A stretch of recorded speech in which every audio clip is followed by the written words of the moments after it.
विश्वास आणि विचाराची तुमच्या आमच्या साथीची, विश्वास आणि विचाराची तुमच्या आमच्या साथीची, झेप आपल्या एकीची, झेप आपल्या एकीची, महाराष्ट्राच्या प्रगतीची, ही वाट सहकाराची समृद्ध भारताची, ही वाट सहकाराची समृद्ध भारताची.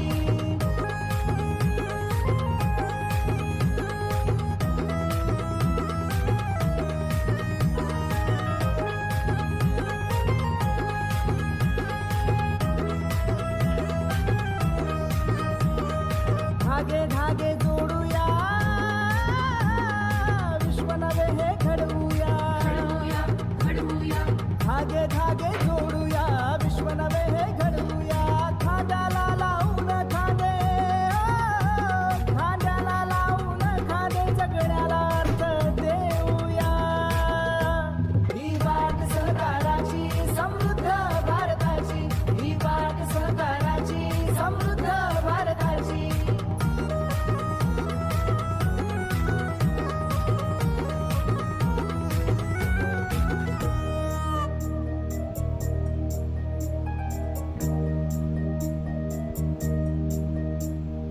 आई आपली माती हो,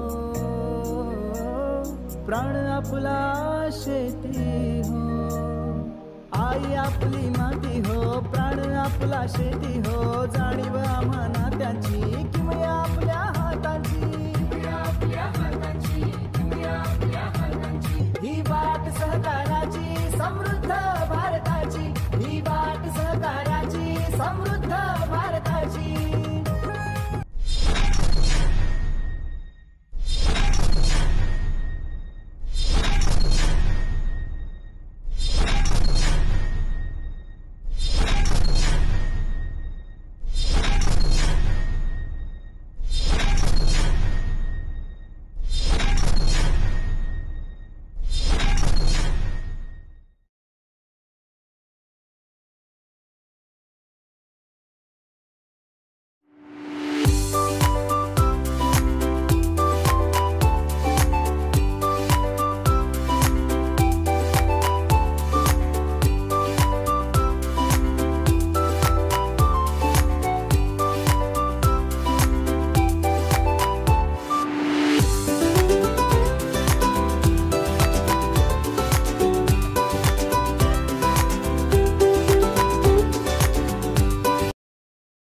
आज तंत्रज्ञानामध्ये देखील अनेक बदल होत आहेत.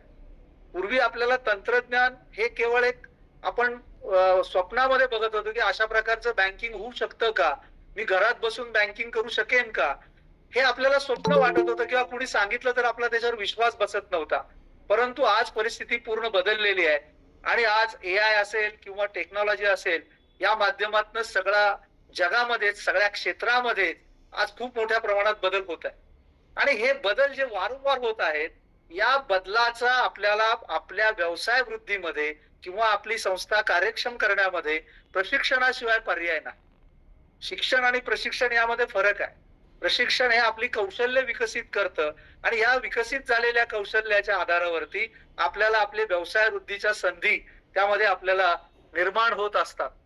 त्यामुळे हे प्रशिक्षणाचं ऍप जे आहे या संकल्पनेमुळं आता कोणालाही केव्हाही प्रशिक्षण घेता येऊ शकेल. किंबहुना आपण ज्या वेळेला फिजिकल प्रशिक्षण घेतो त्यावेळेला ते प्रशिक्षण संपल्यानंतर आपल्याला काही संदर्भ लागले आणि आपण जर ते लिहून घेतले असले तरच त्याचा उपयोग आपल्याला होत असेल. आता मात्र परिस्थिती बदलणार आहे. आता या लिंकवर आपण गेल्यानंतर आपल्याला केव्हाही एखाद्या प्रशिक्षण वर्ग आपण जर ऐकला असेल तर दैनंदिन कामकाजामध्ये आपल्याला त्या लिंकच्या द्वारे आपल्याला संदर्भ देखील उपलब्ध होऊ शकतो. वारंवार ऐकायचं म्हटलं तरी आपल्याला ते ऐकता येऊ शकतं. आणि ही सगळ्यात मला वाटतं खूप चांगली गोष्ट आहे, कारण आपल्याला शेवटी प्रत्येक वेळेला मार्गदर्शक आवश्यक असतो आणि या मार्गदर्शक आपल्याला जर कायमस्वरूपी अवेलेबल होत असेल तर हे आताच्या काळामध्ये हे ऍप असेल, हे लिंक असेल किंवा हे गुगल आपण जे म्हणतो हे आपल्याला केव्हाही उपलब्ध होणारे मार्गदर्शक आहे. आणि अशा या साधनाचा वापर बोडके साहेब तुम्ही केलेला आहे. मला वाटतं हे सहकार्याच्या दृष्टीने खरोखरीच एक चांगली गोष्ट आहे, कारण सहकारामध्ये प्रशिक्षणाबद्दलची किती आस्था आहे हे मी वेगळं सांगायची गरज नाही. आज मला वाटतं सगळेजण इथं जमलेली जी मंडळी आहेत ती माझ्यापेक्षा देखील अनुभवी आहेत आणि त्यामधले माहितगार पण आहेत. परंतु ह्या नवीन तरुण पिढीला अशा प्रकारे फिजिकली ट्रेनिंगची आता त्यांना सवय नाही किंवा तेवढा ते वेळ देऊ शकत नाही. आज सहकारात सक्सेशन प्लॅनच्या ज्या वेळेला आपण गोष्टी करतो त्यावेळेला तरुण पिढीला आपल्याला सामावून घ्यायचंय, तरुण सभासदांना आपल्याला सामावून घ्यायचंय. अशा वेळेला आपल्याला या प्रशिक्षण माध्यमाचा देखील किती आपल्याला उपयोग करता येऊ शकेल हे देखील मला वाटतं प्रत्येक संस्थेने आता पाहण्याची गरज आहे. आज सभासदांपासून अगदी खालच्या शिपायापर्यंत प्रशिक्षणाची गरज आहे. आज सभासदांच्या प्रशिक्षणाबाबत आपण सगळेजण पाहतो की काय अवस्था आहे. कारण आपल्याकडे एखाद्या वार्षिक सभेला कुणाला तरी बोलवलं जातं, अर्धा तास त्याला वक्ता म्हणून काही विषय दिला जातो. सभासदांचे हक्क कर्तव्य हा अगदी ठरलेला विषय असतो आणि त्या अर्ध्या तासामध्ये सभासदांचंही फारसं लक्ष नसतं. माझ्या दृष्टीने सभासद देखील आज सहकारी संस्थेचा हा अधिक प्रशिक्षित आणि जर तो माहितगार झाला तर सहकारी संस्था भविष्यात सक्षम राहू शकते. कारण सभासदाला जर आर्थिक संकल्पना माहिती असतील तर तो सभासद संस्थेच्या अडचणीच्या काळात संस्थेच्या पाठीशी भक्कमपणे उभा राहील. सभासदाला जर लिक्विडिटी माहित असेल, सभासदाला CRR SLR काय असतो हे माहिती असेल तर एखाद्या वेळेस जर एखाद्या काही अन्य संस्थेच्या कारणामुळे आपल्या संस्थेवर जर लिक्विडिटी क्रंच आला तर सभासद जर जागरूक असेल, सभासद शिक्षित असेल, प्रशिक्षित असेल आणि माहितगार असेल तर तो सभासद त्यावेळेला संस्थेला अडचणीत आणणार नाही. कारण त्याला माहिती आहे की हे लिक्विडिटी काय असते, CD रेशो काय असतो, आलेल्या 100 रुपये ठेवीचं नेमकं वितरण कसं होतं हे सभासदाला माहिती असेल तर ही अडचण येणार नाही. माझं ठाम मत आहे किंवा माझा जो काही 42 वर्षाचा अनुभव आहे त्याच्यामध्ये मला एक पक्क माहिती आहे की ज्या संस्थेच्या पाठीमागं सभासद, ठेवीदार, कर्जदार हे भक्कमपणे उभे असतात त्या संस्थेला कधीच अडचण येत नाही. कुठलेही प्रसंग येऊन देत, कधीही अडचण येत नाही. मला वाटतं बोडके साहेब आपण सभासदांच्या दृष्टीने देखील या प्रशिक्षणाबाबत काही विचार करता आला तर करा. हा जनरल जो सभासदांसाठीचा जो विषय आहे हा न करता सभासदांना देखील संस्थेनी हे ऍप घेण्यासाठी काही मदत करेल का किंवा सभासदांना त्यांनी याच्यामध्ये काही कॉन्ट्रीब्युट करून किंवा संस्थेने त्याच्यामध्ये काही कॉन्ट्रीब्युट करावं. कारण सभासद कल्याण निधी देखील अनेक संस्था उभे करतात. त्या माध्यमातून देखील अशा प्रकारचा उद्देश ठरवून जर काही करता येत असेल तर सभासदांच्या दृष्टीने मी म्हणणार नाही सगळ्या 100% सभासदांना तुम्ही द्या. यामध्ये तुमच्या जे प्रभावी सभासद आहेत, प्रभावी कर्जदार आहेत, प्रभावी ठेवीदार आहेत, जे तुमचे हितचिंतक आहेत अशांना जरी ही सेवा सुविधा संस्थांनी जरी ऍपच्या माध्यमातून जर दिली तर मला वाटतं हा देखील एक चांगला उपक्रम संस्थेच्या दृष्टीने मला वाटतं होऊ शकतो. दुसरी गोष्ट लेखापरीक्षणाचा दर्जा हा सध्या खूप महत्वाचा विषय आहे. अनेक ठिकाणी केवळ सर्टिफिकेट साठी प्रशिक्षण म्हणजे लेखापरीक्षणामध्ये गुण वाढावेत म्हणून एक सर्टिफिकेट याच्यासाठी जे प्रशिक्षण आहे हे प्रशिक्षण फार मोठ्या प्रमाणात घेतलं जातं. त्याच्यामध्ये कुठेही प्रशिक्षणार्थींच्या संख्येवर मर्यादा नसते. प्रशिक्षण वजा मेळावेच ते असतात. मला वाटतं याच्यामधनं खऱ्या अर्थाने प्रशिक्षण उद्देश जो आहे हा साध्य होणार नाही. या साठी देखील एक आपलं जे काही आता आपण फिजिकल ज्या वेळेला आपण म्हणतात की करणार आहे ते करण्याची काही ठिकाणी गरज आहे तर या बाबतीत देखील काही आपल्याला प्रशिक्षणार्थीची संख्या जर मर्यादित करता आली तर ती देखील आपण करावी.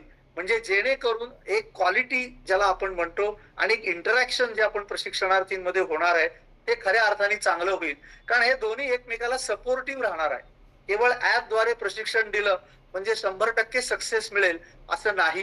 काही ठिकाणी आपल्याला फिजिकल स्वरूपात देखील त्याला सपोर्टिव्ह प्रशिक्षण वर्ग आपल्याला घ्यावेच लागणार आहेत आणि हे वर्ग घेतले तर ते अधिक जास्तपणे ते अधिक प्रभावी प्रशिक्षण होईल आणि लोकांपर्यंत ते जाण्याचाही त्याच्यामध्ये जास्त लवकर हे होईल.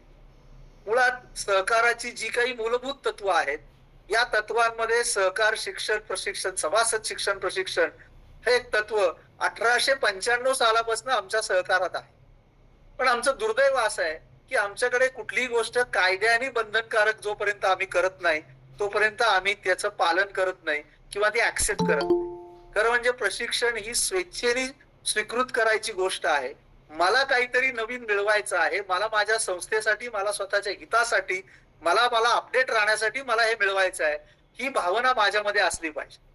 97व्या घटना दुरुस्तीनंतर जो काही सहकार कायदा आपला महाराष्ट्र राज्याचा बदलला गेला 2012 साली त्यावेळेला एक 24 नावाचं कलम आपल्या ह्या कायद्यामध्ये आलं. म्हणजे खऱ्या अर्थाने सहकाराच्या सभासद शिक्षण प्रशिक्षणा जे काही संचालक असेल, सेवक असेल, यांना कायदेशीर अधिष्ठाने 2012 साली आपल्याला मिळालं. आणि त्याच्यानंतर खऱ्या अर्थाने 24 खाली काही मान्यताप्राप्त संस्थांची नोंदणी वगैरे हा प्रकार सुरू झाला. आजही अनेक काही संस्था त्याच्यामध्ये नोंदणीकृत आहेत. आपलाही प्रयत्न त्याच्यामध्ये नोंदणीकृत करण्याचा आहे, तो नक्कीच चांगला प्रयत्न आहे. पण आपणही आता टायअप करून जे करणार आहात ती गोष्ट आता सुरू करण्याची गरज आहे. मात्र नोंदणी झालेल्या संस्थेकडनं प्रशिक्षण घेतलं म्हणजे आपण खऱ्या अर्थाने प्रशिक्षित झालो, हा देखील अनेक संस्थांमध्ये गैरसमज आहे. प्रशिक्षणाचा दर्जा मला कोण चांगला देतो? मग भले मला एखादा प्रशिक्षण वर्ग मी फक्त मार्कांसाठी आणि गुणांसाठी घेतला आणि उर्वरित प्रशिक्षण मी जिथं दर्जेदार प्रशिक्षण मिळते अशा ठिकाणी जर घेतला, तर मला वाटतं निश्चित संस्थेच्या दृष्टीने ते फायदेशीर होणार आहे. आणि मला वाटतं संस्थांनी देखील हा विचार त्याच्यामध्ये करण्याची गरज आहे. प्रशिक्षणामुळे संस्थेचा दर्जा सुधारतो. संस्थेचे सेवक, संचालक हे कार्यक्षम होतात. मात्र असं अनेक ठिकाणी आपण म्हणतो, पण प्रत्यक्षात काही वेळेला प्रत्यक्ष कामकाजामध्ये ते प्रशिक्षण उतरलेलं आपल्याला दिसत नाही. अशा वेळेला मला वाटतं अनेक ठिकाणी प्रशिक्षण घेतलं जातं, पण त्याच्यानंतरचे जे खऱ्या अर्थाने फीडबॅक आहेत, हे फीडबॅक आपण प्रशिक्षण वर्ग संपल्यानंतर एक फॉर्मॅलिटी म्हणून घेतले जातात.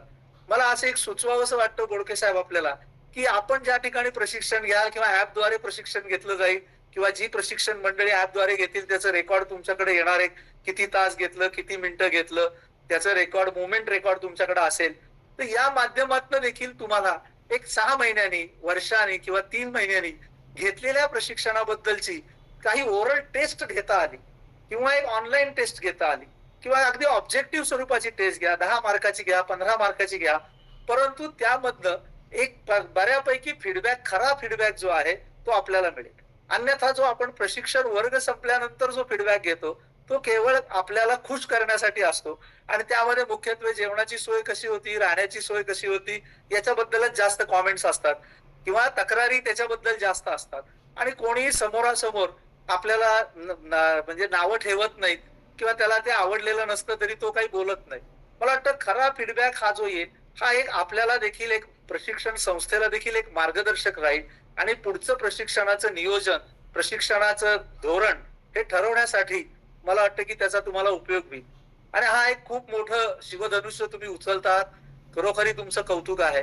पण एक प्रशिक्षण नियोजन समिती आपल्या मंचामार्फत जर आपण केलीत आणि एक वर्षभराचं, 2 वर्षाचं एक ज्याला आपण म्हणतो की प्रशिक्षणाची आवश्यकता कुठं आहे, कुठल्या एरियामध्ये आहे, कशा पद्धतीचं प्रशिक्षण बदललं पाहिजे, नक्की नेमके काय आपल्याला त्याच्यामध्ये आता टेक्निक्स आणली पाहिजेत, अशा प्रकारचं जर काही एक संशोधनात्मक जर तुम्ही काही त्याच्यामध्ये गोष्टी केल्या तर मला वाटतं, कारण आज जर आपण पाहिलं तर पतसंस्था असतील, बँका असतील, सगळ्यांना एक पॉलिसीज किंवा धोरण हा एक भाग मॅन्डेटरी झालेला आहे. अनेक संस्था जी धोरणं बनवतात ती कुणाची तरी कॉपी पेस्ट करतात आणि तयार करतात.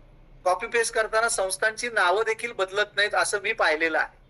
त्यामुळे मला असं वाटतं की समजा धोरणं तयार करायची असतील तर ही धोरणं संस्थेच्याच माणसांनी तयार करणं जर अपेक्षित असेल तर समजा उदाहरणार्थ कर्ज धोरण असेल, गुंतवणूक धोरण असेल, त्याच्यावरती प्रशिक्षण द्या आणि त्या प्रशिक्षणाच्या माध्यमातून एक टार्गेट ग्रुप करा.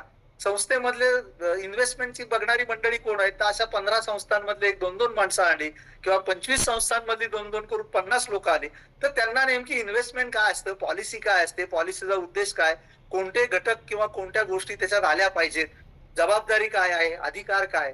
मला वाटतं त्यांच्याकडनं जेव्हा एखादी पॉलिसी तयार होईल, त्यांच्या अभ्यासातनं, त्यांच्या चिंतनातनं एखादी ज्यावेळेला धोरण तयार होईल ते निश्चित संस्थेला दिशादर्शक असेल. अन्यथा आता सगळं कॉपी पेस्ट चाललेलं आहे आणि याच्यामधनं संस्थेला देखील खऱ्या अर्थाने काही आउटपुट मिळत नाही. आणि मला वाटतं की हा एक चांगला व्यासपीठ तुम्हाला आज उपलब्ध झालेला आहे, तर याचा तुम्हाला जेवढा जास्त चांगल्या पद्धतीने उपयोग करता येईल त्या पद्धतीने करा.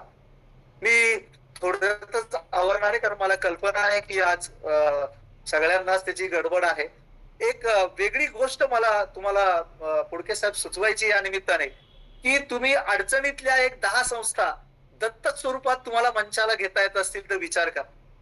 कारण आज अडचणीतल्या पतसंस्था किंवा अडचणीतली कुठलीही संस्था जर असेल तर त्या संस्थेला सर्वतोपरी नुसतं प्रशिक्षण कागदोपत्री न देता तुमच्या माध्यमातून त्यांना एक थोडंसं मार्गदर्शन किंवा त्यांना खऱ्या अर्थाने आज मला वाटतं की आपल्या या समूहामध्ये किंवा आता सुद्धा आपले तानाजीराव कवडे साहेब देखील मला वाटतं हजर आहेत. आज त्यांच्यासारखा तुमच्याकडे अनुभवी आणि अत्यंत सहकारात सगळ्या स्तरावरती ऑडिट सारख्या डिपार्टमेंटला मोठ्या पदावरती काम केलेली व्यक्ती ती आहे. त्यामुळे आज अशी काही मंडळी आपल्याकडे जर असतील तर त्यांच्या माध्यमातून खऱ्या अर्थाने जर आपल्याला काही जर तुम्ही एक 10 संस्था एक वर्षभरात आम्ही त्यांना मार्गस्थ केलं, पुढच्या वर्षी दुसऱ्या 10 संस्था घ्या. ज्या 10 संस्था तुम्ही अडचणीतनं बाहेर काढा त्यांच्यावर देखील जबाबदारी द्या आणि त्यांनाही सांगा की तुम्ही कशा पद्धतीने याच्यावरती मात केली, तुम्ही कसे सक्सेस झालात, या माध्यमातून तुमच्या या 5 संस्था तुम्ही त्यांना मार्गदर्शन करा.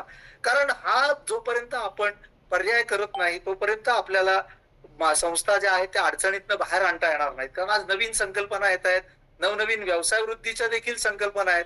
आज बँकिंग करस्पॉन्डंट सारखी नवीन व्यवसाय वृद्धीची संकल्पना आली, किंबहुना आज एनपीए चे नॉर्म्स आज कडक होत चाललेले आहेत. अनेक नवीन संकल्पना येऊ घातलेल्या आहेत. कारण बँकिंग आणि पतसंस्था यात आता फारसा फरक राहिलेला नाहीये.